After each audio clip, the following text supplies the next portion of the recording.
And now we'll go on to study SD 47.8. Satta Surya Sutta, the discourse on the seven suns. S-U-N-S, suns. No? A 7.62. Now here you see there's brackets A, brackets BE 7.66. A, of course, Anguttara Nikaya. BE is a Burmese edition. In the Burmese edition, the numbering is slightly different. The sutta number is 66.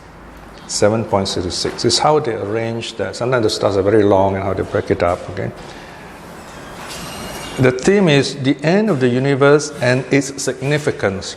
So this is where we have another amazing sutta where, remember, the context is 2,500 years ago. So we have the Buddha and the ancient Indians. They're talking about the nature of the universe and how seven suns will appear successively. Now, these are not seven different suns. Rather, they are like phases of the sun, or what happens when the atmosphere gets heated up. So these are the seven suns, seven stages of burning up of our universe, our solar system, if you like. But the Buddha is not talking about cosmology here. You must remember in the Aganya Sutta and so on, the Buddha often uses this kind of background. In fact, it's amazing that the Buddha knows all these things. The way the Buddha presents the sequence of the sun, how our world is being gradually destroyed, is itself an amazing, shows amazing insight by the Buddha. We can well ask, how does the Buddha know all this? Right? Because we can say through his meditation, he's somewhat well informed. Of course, there are some things in the sutta we can still see which are a little out of date or even unscientific, if you like. For example, generally the ancient Indians believe their world, the earth, is a flat world, like a disc. This is nothing unique because all the ancient civilization of that time, if they have any kind of cosmology, their universe is disc-like. So if you go too far to the end, you'll fall over and there'll be monsters waiting to gulp you. The Indians even had this idea, okay, here you have this disc of our world, north, east, south, west, there are 4 continents, 4 oceans, and then this is supported by 4 huge cosmic elephants. I don't know why they use elephants, not some other animals. Anyway, elephants are strong. And then they say, well, you can't stop there, because children will ask, where do the elephants stand? They say, oh, the elephants stand on the back of a giant turtle. Wow, this is a huge cosmic turtle. When you go and ask them, what does the turtle stand on? Oh, they say, okay, it is becoming tiresome. That's it. This turtle is floating in the air, okay? It's a flying turtle, right? So, of course, we smile at such cosmology today because it's very imaginative at most. But the question is this. Was the Buddha aware of all this? I mean, if the Buddha knew about all these 7 stages of the solar collapse, does he know about whether our world is a sphere and the sun is the center of the universe? Does he know all those things? Now, I'm a man of faith. So I tell myself, surely the Buddha knows all this. But even when you know all this, it doesn't mean you can tell these things to the public because they cannot understand what you're telling them. They probably think you're crazy and they will stop listening to you. Now, if you have watched those Star Trek movies, Star Wars movie series, you begin to understand this. Because there is this very interesting order among the Starfleet of Star Trek called the primary directive, where the Starfleeters, those Earthlings who travel through their spaceships, when they discover they meet any civilization which is younger than them. Let's say they happen to meet a group of people still in the Stone Age in some distant planets. So they cannot appear in the heavens so that the cavemen see them, because then the cavemen will think, wow, what's that? They've never seen a spaceship before. And then they will think this is God or something. They will have wrong ideas. So they're not supposed to change anything. So this primary directive idea is very interesting. So I suspect that the Buddha knew a lot. From the Sinsapa Sutta, we know the Buddha says, look at the leaves in the forest, that's my knowledge. But all that you need to know is just like a handful of leaves in my hand. So the Buddha knew a lot, but he's not telling us everything because we don't need to know those things. They're not going to be helpful to us. In fact, they're going to be quite confusing to us. So there are many things the Buddha didn't actually tell us as they are. So the Buddha kind of went along with the cosmology of the times, right? So that's my explanation. If we see some of the stars still having the old school way of talking about flat earth and so on, okay? But if you compare the cosmology of early Buddhism and other cosmology, you find that early Buddhist cosmology is very close to the way modern scientists think. So that alone is quite amazing. There's a lot to talk here, but you can read up in the introduction of chapter 8 here for your further information. We should go into the sutta right away, okay? Now the translation. What page is yours? 87, all right. Okay, Satta Surya Sutta, Discourse of the Seven Suns, A7.62. All right? I think, William, you got to look at the new notes, eh? New notes, page 91. Yeah. Okay, thus have I heard, at one time the Blessed One was staying in Ambapali's grove near Vesali. Then the Blessed One addressed the monks, Bhikshus. Bhante, the monks replied to the Blessed One in assent. The Blessed One said this. Okay, this is the thesis actually, but this will be where is it repeated? 8, huh?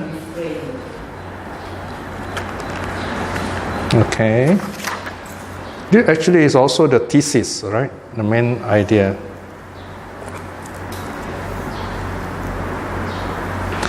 Impermanent bhikshus are formations.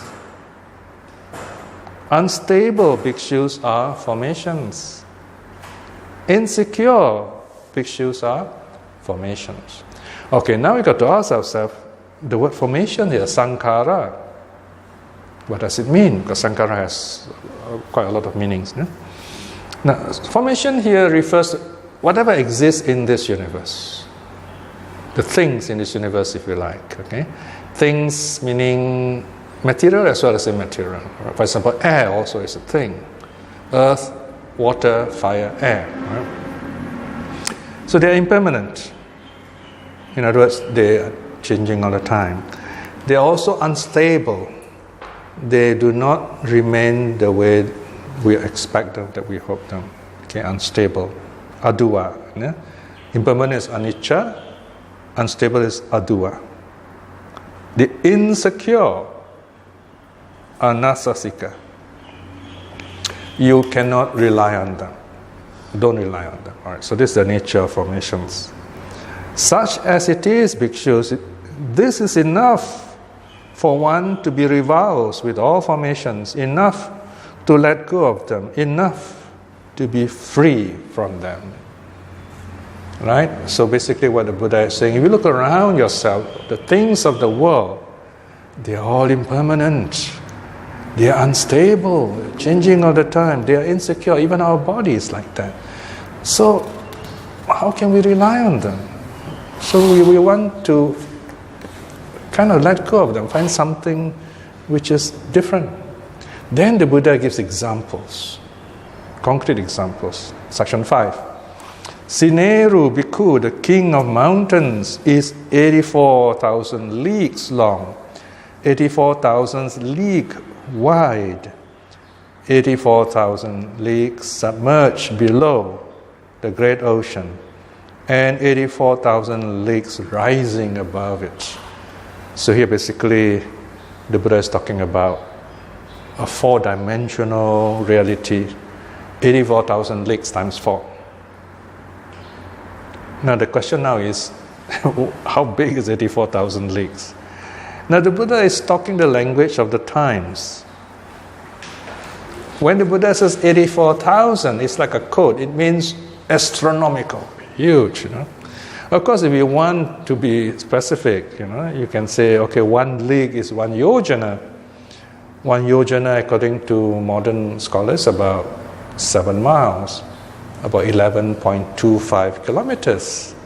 You multiply that by 84,000, right? So, but by modern standards, it's not very big. If you multiply, you get a kind of figure too.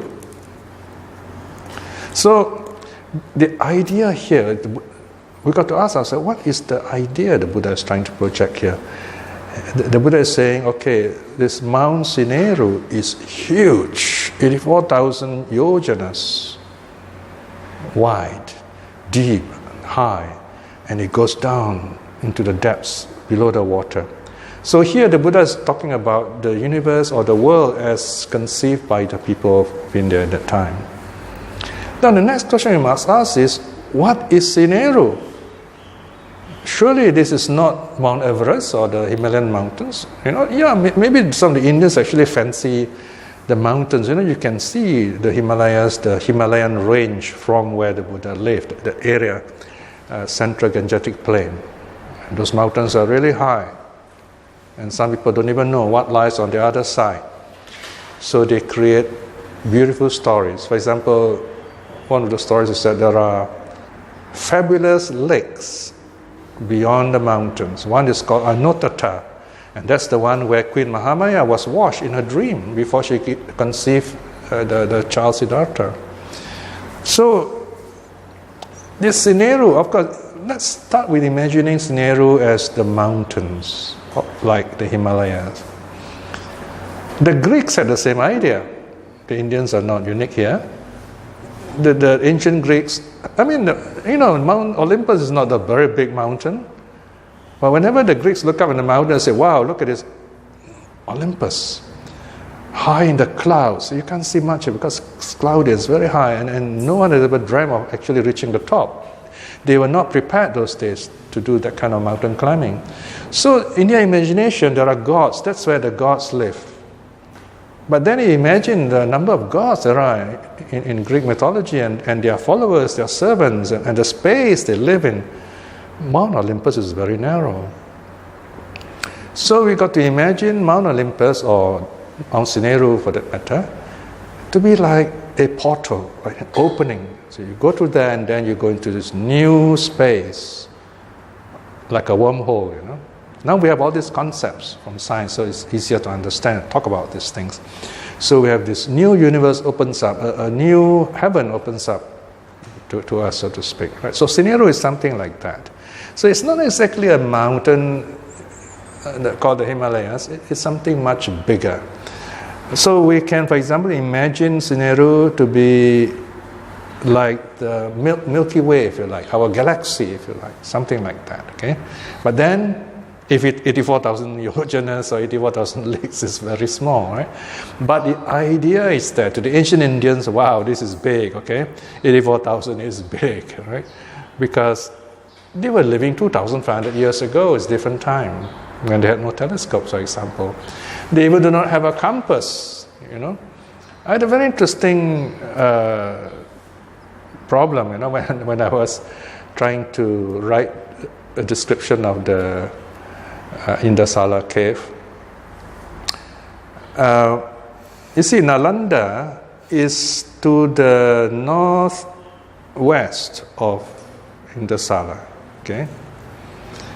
But the ancient Chinese pilgrims like Fa Xian and Sun Chang, they say that the Indasala cave is northeast of Nalanda in Chinese. So the translators translate just like that. They say this Indasala cave is northeast of Nalanda. But when you look at the map, it's the other way around. Now, do you know why? That is why it's very important to put all those extra information in the suttas. If you look at my translation of the Sigalovada Sutta, there is a picture of a Chinese compass there. And what is a Chinese compass called? South pointing needle. South point. Obviously, the monks who were pilgrims had that south pointing needle. I mean, they couldn't have a modern north pointing needle, could they? So, if you have a south pointing needle, what would you say? Here's Nalanda and here's Indushala cave. You will say, I mean, in Chinese, it will be southeast, So you got to reverse it, you see, because ours is a north pointing needle. Then it's correct. Actually, it's northwest. There's no problem there, okay? Of course, that means you got to check all the other, north will be south, in other words, right? All right, so let's go on. Now, the Buddha talking about, he's going to tell us how the 7 suns will destroy the world. The first sun. There comes a time, bhikshus, after a long time, when there is no rain for a long time, for many hundred years, many thousand years, many hundreds of thousands of years, since rain does not fall. All plant life and vegetation, trees that are medicinal plants, grasses and fruit trees become parched, dry up and cease to be. All right, so this is what will happen, a vision of the future. The weather is so hot that plants die. The rich earth becomes desert. Thus, bhikshus, impermanent are formations. Thus, bhikshus, unstable are formations. Thus, bhikshus, insecure are formations. Such as it is, bhikshus, this is enough for one to be revulsed with all formations, enough to become dispassionate towards them, enough to be liberated from them. Right. So there you are, this is the refrain. Notice it is in italics. That means it's a repetition of something earlier. But it's important, don't just forgo it. The Buddha is using the 7 stages. Every stage the Buddha wants us, this is the world. Imagine just when the first sun appears, all the plants are gone and there'll be no food and plants die. All those arboreal deities will die. Then you think of that. What's the point of getting attached to the world? You've got to let it go. The second sun, section 9. There comes a time, bhikshus, after a long time, a second sun appears. Notice I say here a second rather than the second sun. Because it's the same sun, but it's the phenomenon, the heat that arises. Bhikshus, with the appearance of the second sun, all streams and lakes are parched, dry up, and become no more. Okay, now, previously no more plants, now there's no more water, there's very little water. So, there is this reflection, the Dhamma. It's the same Dhamma. Notice the world changes, but the Dhamma does not change. You notice? It's very interesting, right? So the refrain is it's always the same Dhamma, so to speak. It doesn't change, but the world changes. Thus, bhikshus, impermanent are formations. Thus, bhikshus, unstable are formations. Thus, bhikshus are insecure are formations. So, if you think in this way, why should you be attached to the world anymore? You should let it go. That's the second sun. Now, the third sun, section 12.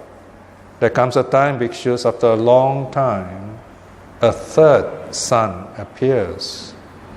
Bhikshus, with the appearance of the third sun, all the great rivers, that is to say, the Ganges, the Yamuna, the Acharavati, the Sarabu, and the Mahi, are parched, dry up, and become no more. Right? So, of course, in India, these are the 5 great rivers. So you can imagine, these rivers are huge, You don't see this kind of river in Singapore.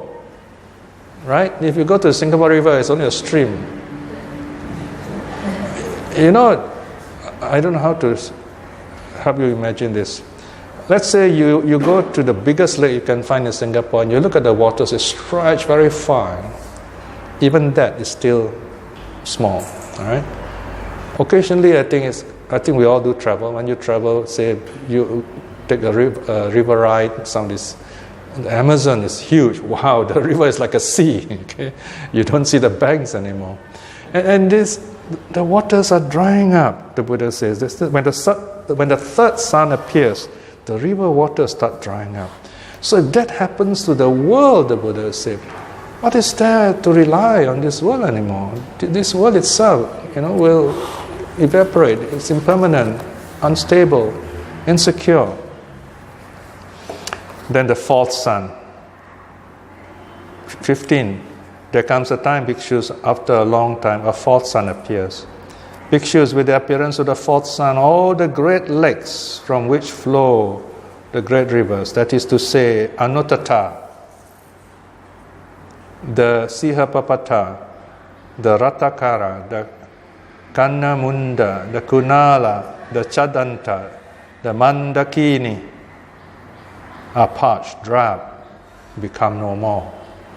Now today we know that the great rivers do not arise beyond the Himalayas, because these lakes are beyond the Himalayas. But that's not the point here, see? Right? I mean, probably some cunning theologian will say, look, the Buddha doesn't know his geography, these great rivers, they do not come from Anuttata. Anuttata is in the Tibetan plateau, all these rivers come to the Himalayas on this side. But that's not the point. The point is, in the minds of the people of the Buddha's days, it's very clear to them. They know what the Buddha is talking about. And in their imagination, the rivers come from all these great lakes. I mean, it's just like, you see, in Singapore today, we have the Merlion. I'm not sure whether any school child thinks that the Merlion actually exists, and how the Merlion would walk, for example. It's a symbol of the sea and land that we would like to excel in both areas, including the air, of course, right? So here we have this idea of the world of the ancient Indians, and the Buddha is saying, okay, you imagine when the fourth sun appears, even the great sources of water itself, they're going to dry up. So if that's the case, if the world itself is impermanent, how can we rely on it? Then comes the fifth sun. 18, section 18, there comes a time, bhikshus, after a long time, a fifth sun appears. Bhikshus, with the appearance of the fifth sun, the waters of the great ocean recede 100 leagues. Now, according to my calculation, 100 leagues is about 700 miles, 1,125 kilometers, so it goes quite far. No? And then, here you have a gradual deepening. This is kind of exciting to the Indian audience. When they hear, they say, wow, the ocean recede 100 leagues, the ocean then recede 200 leagues, then it recede 300 leagues, 400 leagues, 500 leagues, 6 and 7. So in their mind, they're imagining it, they're following. It's like watching a TV, watching TV stories. See? So it's visual enough for them, all right? 700 leagues. Then 20, the waters of the great ocean then stand at the depth of 7 palm trees. So when the water has gone really far, disappeared. In other words, now the waters are rising because the polar caps are melting. But here the Buddha is talking about something very different, when the sun burns up the water, so to speak. And the water will go back, far back. And the waters are only about 7 palm trees high. That'll be about 175 meters or 574 feet, right? And then the water will go down the height of the depth of 6 palm trees, 5 palm trees, 4, 3, 2, and just 1 palm tree. Did my research, 1 palm tree is between 20 to 30 meters, okay? So imagine, say, 25 meters of water, that's about 82 feet. Not very much, not very deep. Here the Buddha is giving his idea of water disappearing from this earth. The waters in the great ocean then stand at the depth of 7 men high, assuming each healthy man is 7 feet, 6 feet, I mean. So you multiply roughly, okay, you get like 41 feet. Or 12.6 meters if you like.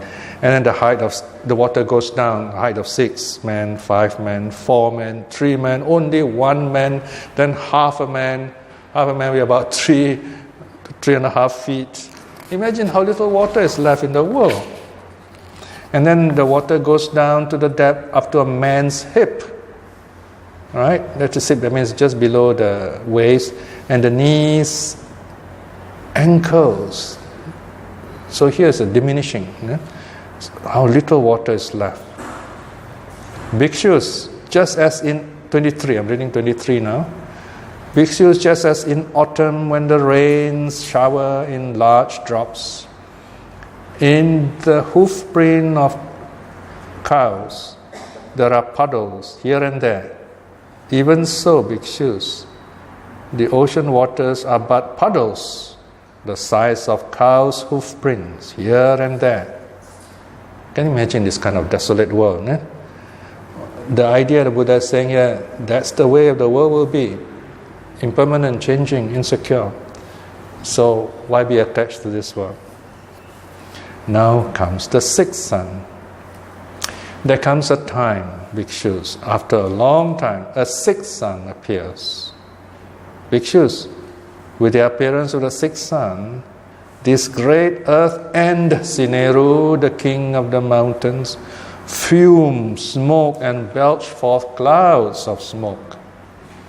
Bhikshu, just as a potter's kiln, when first lit, fumes, smokes, and belches forth clouds of smoke, even so, Bhikshus, with the appearance of the sixth sun, the great earth and Sineru, the king of mountains, fume, smoke, and belch clouds of smoke. So you begin to see things burning up. So the Buddha said, if that's the world, how can you rely on that? They're all impermanent, changing. You've got to let go of the world.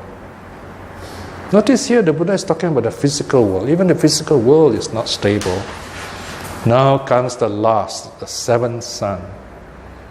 There comes a time, Bhikshus, after a long time, a seventh sun appears. When Bhikshus, with the appearance of the seventh sun, this great earth and Sineru, the king of the mountains, burst into flames and burn as a single blaze. And Bhikshus, this great mass of blaze, from the burning of the great earth and the king of mountains, thrown up by the winds, reaches even the Brahma world. This is roughly Abhasara. Okay? So this basically is a kind of like a cosmic explosion. Bhikshus with the burning, blazing, destroying of in a huge mass of blaze, the peaks of Sineru, the king of mountains towering 100 leagues high, crumble away. The peaks of 200, 300, 400, 500 leagues high crumble away too. Bhikshus, neither cinder nor ash is to be seen from this burning and blazing of the great earth and Sineru, the king of the mountains. Bhikshus, just as out of burning, blazing ghee of oil, neither cinder nor ash is found, even so, Bhikshus, neither cinder nor ash is to be seen from this burning and blazing of the great earth and Sineru, king of the mountains. Now, if you use ghee to cook, you will see that it does not smoke. It will heat, but it has this special quality. So here the Buddha is saying the earth simply burns up like that. There is, at this point, there's no more smoke. Okay, so here the Buddha is describing some kind of global conflagration, some kind of nuclear explosion, even if you like. But that's not the point again. The Buddha is saying the world will destroy itself. This earth will burn up. The solar system will burn up. So if you can imagine that, then why you should not be attached to this world, which is so unstable. So that's the frightening part. And then comes the happy part now, the story of the past Suneta, section 37. Once upon a time, Bhikshus, there was a teacher named Suneta. Suneta means beautiful eyes or good eyes. a ford maker. Ford maker means it brings people across suffering. A ford is a shallow part of a river to cross. A ford maker free from lust for sensual pleasures. Now, bhikshus, there were many hundreds of disciples of the teacher Suneta. The teacher Suneta, bhikshus, taught his disciples the teaching of fellowship with the Brahma world. So he talks about being reborn in the heavens. Now, those who understand everything that the teacher Suneta taught in his teaching of fellowship with the Brahma world, after death, with the bodies breaking up, arose in heaven in the Brahma world. But those who did not understand the teaching in full, with the bodies breaking up, some were reborn in fellowship with the gods of the Paranimita Vasavati. This is the highest of the sense heavens, okay? Then after that, the second lower one, the gods of the Nimanarati Devas, then Tusita Devas. These are those who have less understanding of the teaching. The others are reborn the Yama Devas, and then further down, Tawatingsa, and some are born amongst the four great kings, Chatu Maharajika, and some are born in the family of Kshatriyas of great halls. These are the very rich Brahmins of India, the Brahmins of great hall, the house lords of great halls. So they're reborn in happy states. Then this occurred to the teacher Suneta. It is not proper that I should have the same realization or breakthrough as my own disciples. What now if I were to further cultivate the loving kindness? So the Buddha, this teacher said, let me go further in my practice. 43. Then bhikshus, the teacher Suneta cultivated the heart of loving kindness for 7 years. Having cultivated the heart of loving kindness for 7 years, the teacher Suneta did not return to this world for 7 world cycles. Bhikshus, when the universe has devolved or collapsed, he went to the Abhasara world. When the universe re-evolved, he was reborn in an empty Brahma mansion. So he's reborn as great Brahma, in other words. Then bhikshus, this Brahma became the great Brahma, the vanquisher, unvanquished, who sees all, the overlord of the Almighty. 6 times bhikshus, he was Sakra, king of the gods. There should be S there, king of the gods. Many hundreds of times he was a wheel turner, a just Dhamaraja, conqueror of the 4 quarters with a stable and secure country endowed with the 7 jewels. More than 1,000 sons, brave, heroic in form, crushing alien armies. So this great king, of course, conquers the world, is a ruler and so on. And he rules justly.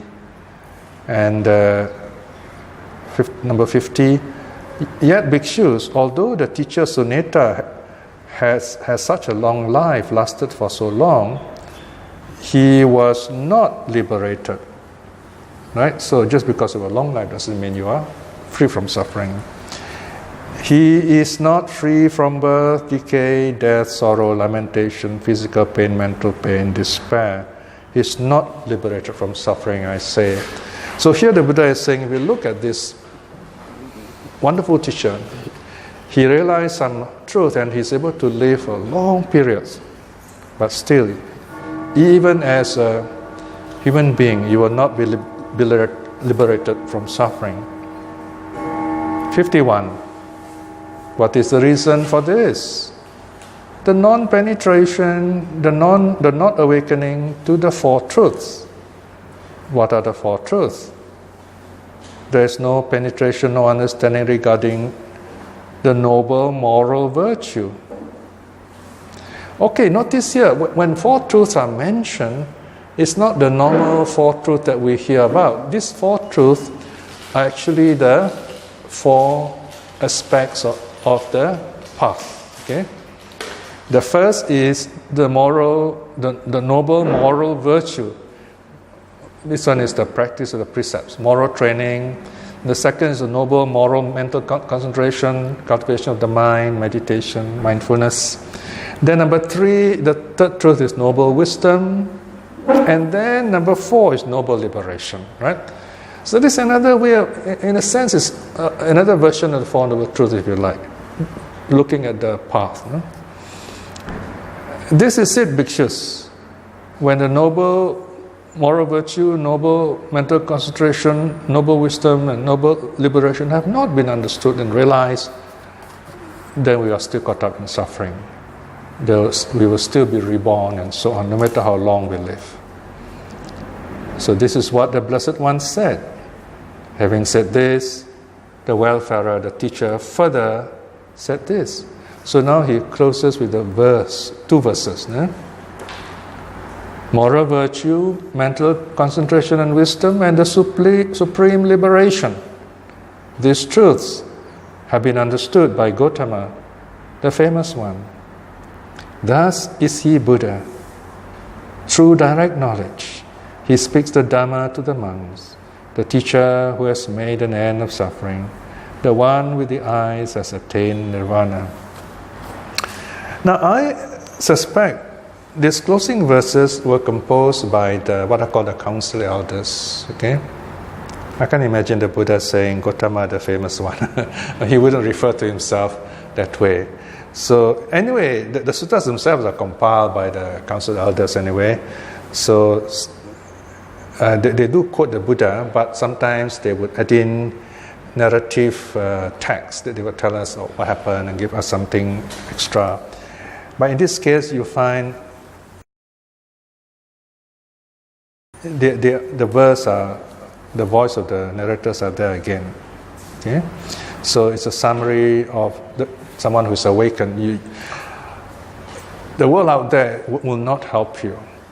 You have to practice within yourself. Only the world inside you can help you. That's the meaning. Okay, so no matter what happens to the world out there, don't worry too much about it. But you got to make sure this world inside you is well trained through body and speech to this moral virtue, and the mind is trained at this concentration, and then you are able to rise above them. That is the wisdom aspect, and finally not be reborn anymore. In other words, you are totally happy after that because you are no more caught up in this world. So there you are. This is the sutta on the 7 sons. Do reflect on this, okay? Okay, just nice timing. Eh? Okay. Any questions or comments? So if there's a nuclear war happens Yes, then you can have similar effects, but this is worse than a nuclear war. The whole, I mean, if people are foolish enough to really fight a nuclear war, it will be the end of civilization as we know it, you know.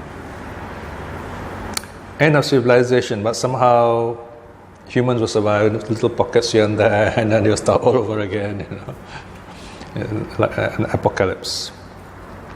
So this is a kind of the Buddha is telling us the nature of things around us, and not to be too caught up with it, you know, and the reality of the situation, what's real, and to celebrate that, you know. I see the word Sineru. Yes. Yeah, there are half a dozen variations.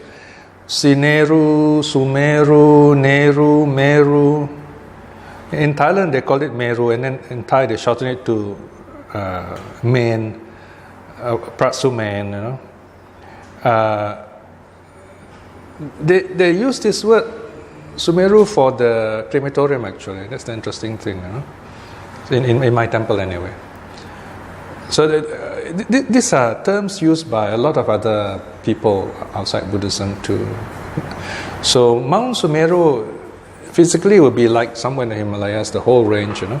But if you listen carefully to the stories, they're actually talking about like a universe, center of the universe, like that. We call it axis mundi, the axis of the universe around which the universe spins. So they do have this idea of a kind of a universe that moves. But very likely they have this idea of fixed stars. So the whole thing seems to move, But I think the Buddhist idea are the closest to how the modern people see the universe anyway. Anything else? No. Okay, so we stop here now.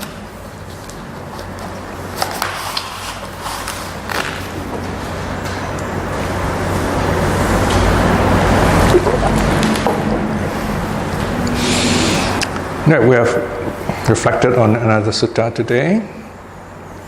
Is the Buddha reaching out to us with his wisdom and his compassion, reminding us of the realities that we must face and how to respond. The world out there cannot really help us, only the world inside.